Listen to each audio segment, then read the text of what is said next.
पहला ऐतिहासिक जग्या छे रेलवे थी लईने आदिवासी संस्कृति अने अनेक माटे अहींना लोको जाणीता छे।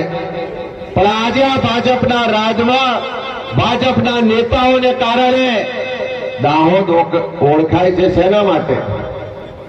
तो मनरेगाना भ्रष्टाचारना माटे ओळखाय छे।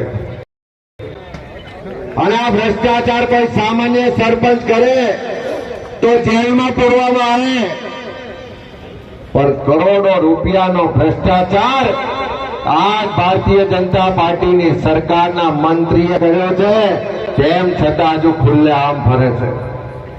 એમને એમની ઓફિસમાં જવાની મનાઈ છે, એમને કોઈ કાર્યક્રમના સ્ટેજ પર બેસવાની મનાઈ છે, એમને કોઈ જગ્યાએ ભાષણ કરવાની મનાઈ છે, પણ આ સરકાર એમને મંત્રી પદેથી દૂર કરતી નથી।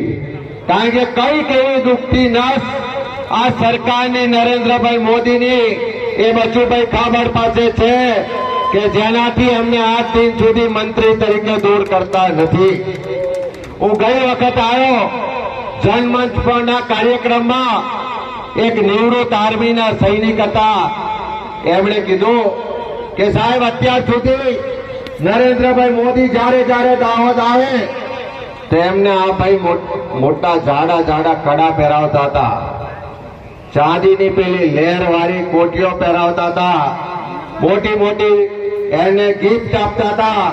અમને એમ હતું કે આ બચુભાઈ આ ગિફ્ટ આપવામાં બહુ પૈસા ખર્ચે છે, પણ જે દિવસે કૌભાંડ પકડાયું એ દિવસે ખબર પડી કે આ જાડા જાડા કડા, આ ચાંદીની હેરો, આ કોટીઓ અને આ ગિફ્ટ કોઈ એમના ઘરના પૈસાની નથી, પણ તમારા મારા પરસેવાના ટેક્સના પૈસાથી સરકારે જે મનરેગામાં બજેટ પાડ્યું હતું, આ મનરેગામાં કરેલા ભ્રષ્ટાચારની કોટીઓ, કડા અને હેરો હતી।